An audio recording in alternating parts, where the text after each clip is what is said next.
Greetings. I'm Catherine Bassett, the President and CEO of the National Network of State Teachers of the Year. I'm delighted to have this opportunity to talk with you today about change. A cage-busting teacher embraces the concept of change, as long as the change is positive and productive. That doesn't mean that it can't be disruptive. It can be, but it should always be tied to a goal that is positive and productive. At NSTOY, we have developed a change process protocol, and I'd like to share some details about that protocol with you now and give you a tool that might help you in designing the change that you want to make or bring with others to your school, district, or other organization. So give me a minute. I'm going to share my screen.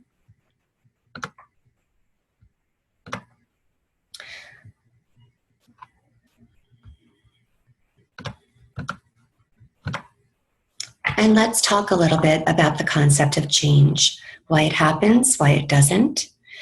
A change process protocol that's going to help you think about change that you want to make with others.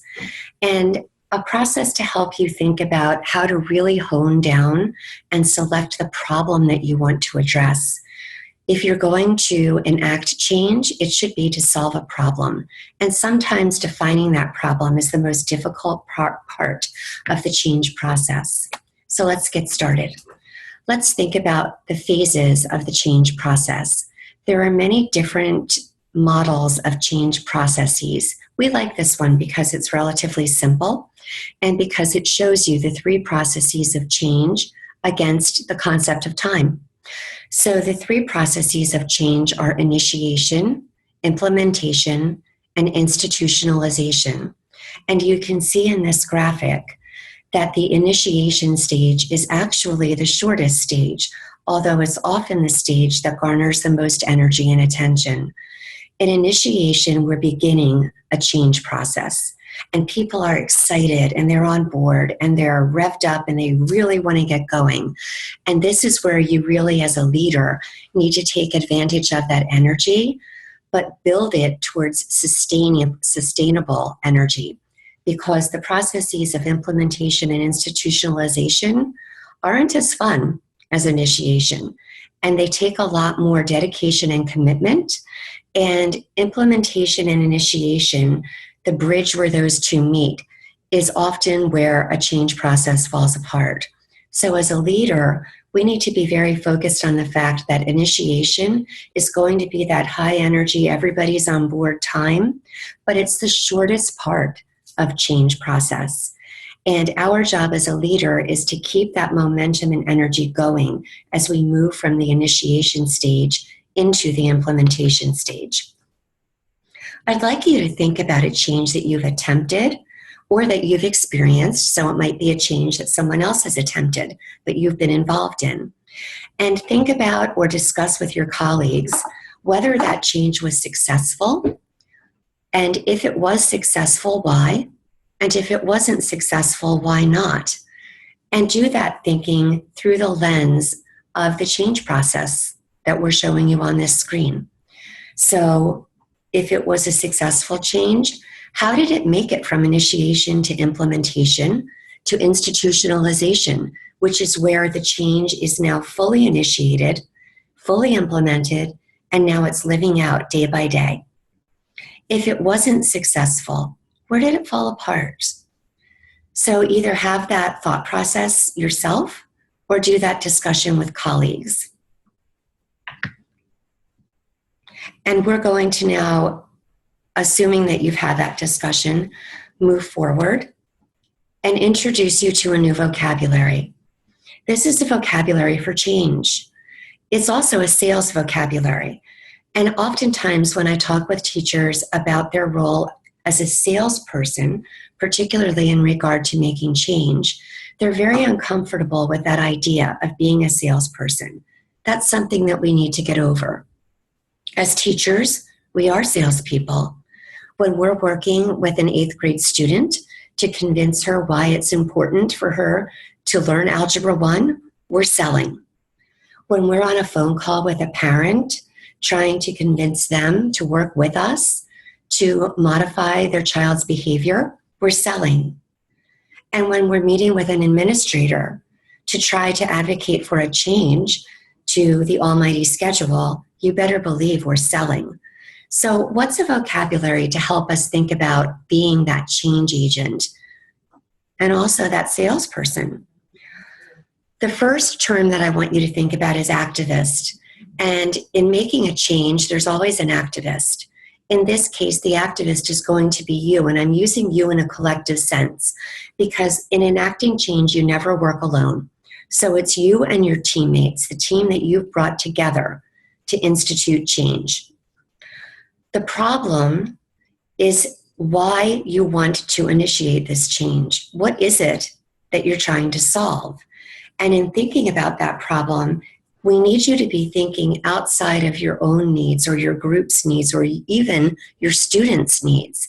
And we need you to think about why this problem is important to solve, not only for you and your students and your school, but also for the person, people, or organization who have the resources that you need to solve this problem.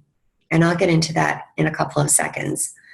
The plan is how you're going to solve the problem. And it needs to be a win-win solution.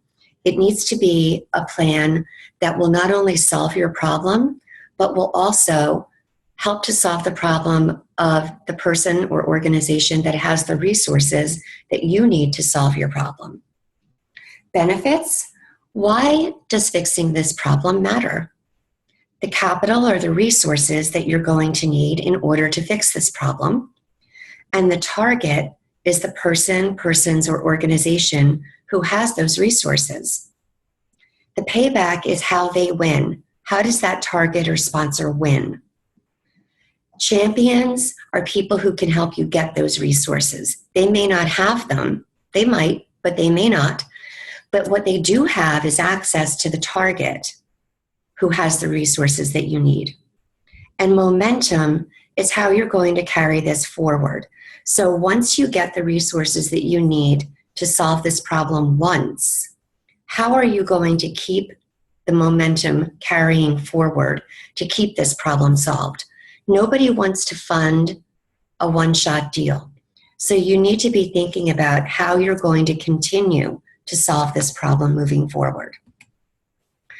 We've developed a change process protocol for you to help you think about solving a problem and enacting change. And you see that template on your screen, and you also have it in your packet. So in the center of the template, you see the problem, and you see the guide to name your problem in 1 or 2 sentences. Unfortunately, what often happens when we're thinking about naming our problem, we name our solution. So we actually name our plan instead of our problem.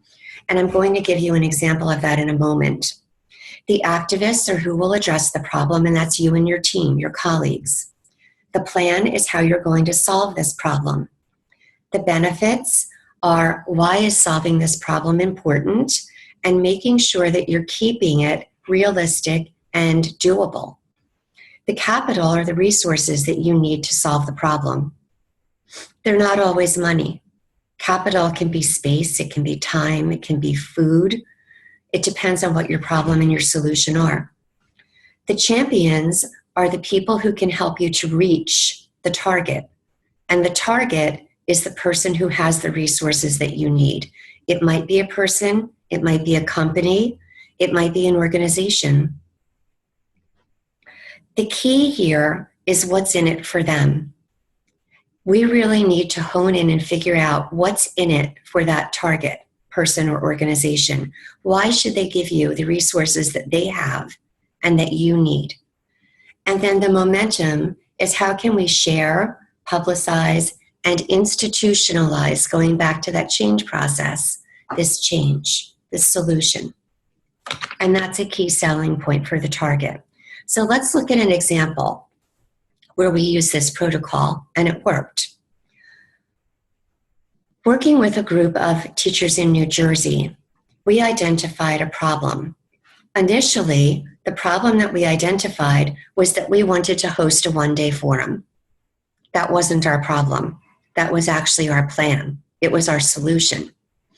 And so I'd like to introduce you to a thought process protocol developed by Liz City at Harvard called the 5 Whys. When we, with this group of teachers in New Jersey, identified initially our problem as we wanted to host a one-day forum, we used the 5 Whys process to help them dig down deeply and figure out, was that really their problem or was that their solution? In the 5 Whys protocol, one person serves as the questioner and the rest of the group serves as listeners. The questioner initially does all of the talking. The listeners listen and they write down, they take notes. So in this case, I was the questioner. The problem that was identified was we want to host a one-day forum. And as the questioner, I asked myself, why? Why do we want to host a one-day forum? That was my first why. I then answered myself. We want to host a one-day forum because we want to bring together our state's recognized teachers to network and exchange ideas. I then asked myself, why?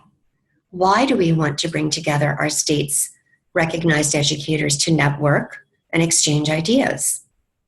And then I answered myself, because our recognized educators are isolated.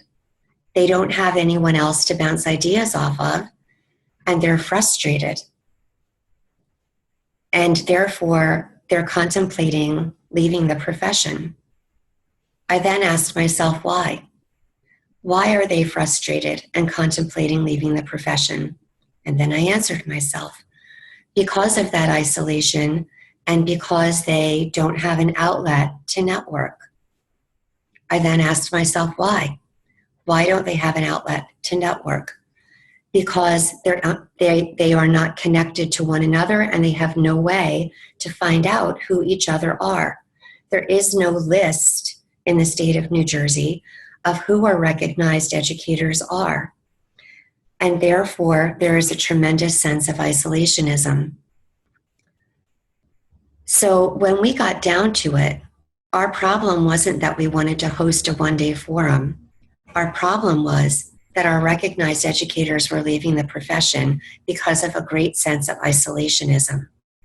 So after I went through this questioning process of asking myself why, and I only needed to ask 4 times, the listeners then shared what they heard.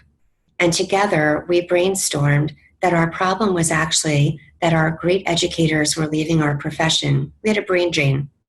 And so we identified that as our problem. We, a group of New Jersey recognized educators, in this case, the County Teachers of the Year, class of 2000, were the activists.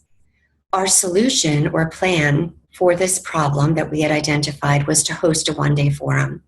In this forum, we would bring together our state's recognized educators with policymakers and other stakeholders. The benefits? We would grow teacher leaders and thereby retain our recognized educators. What would we need to do this? We didn't need money. We needed space, we needed food, facilitators, printed materials, mailing costs, because remember, this was 2000, so we didn't have the internet at that point in the way that we have it today. And we also needed some gift items, some giveaways. We wanted bags, we wanted some pens, things like that. Who could help us get these things? Who had those resources? We did a lot of thinking, and we realized that we had a wonderful group who did want to help us and work with us, who had those resources in our institutions of higher education that prepare teachers. So our target was our New Jersey institutions of higher education that prepare teachers, and also some of our corporations. We have a lot of science corporations in the state of New Jersey, and it's important to them that we have great teachers. So we listed them as a target too. Our champions were our Department of Education, our union, the New Jersey Education Association, our State Board of Education, and our governor's office, who had a very strong education officer or advocate. So using those champions, we got an invitation to present at a deans and directors meeting of our institutions of higher education to make a pitch for why they should give us space, food, etc., and help us to bring together this one-day forum. In order to prepare that pitch, we had to figure out what's the collateral for that target.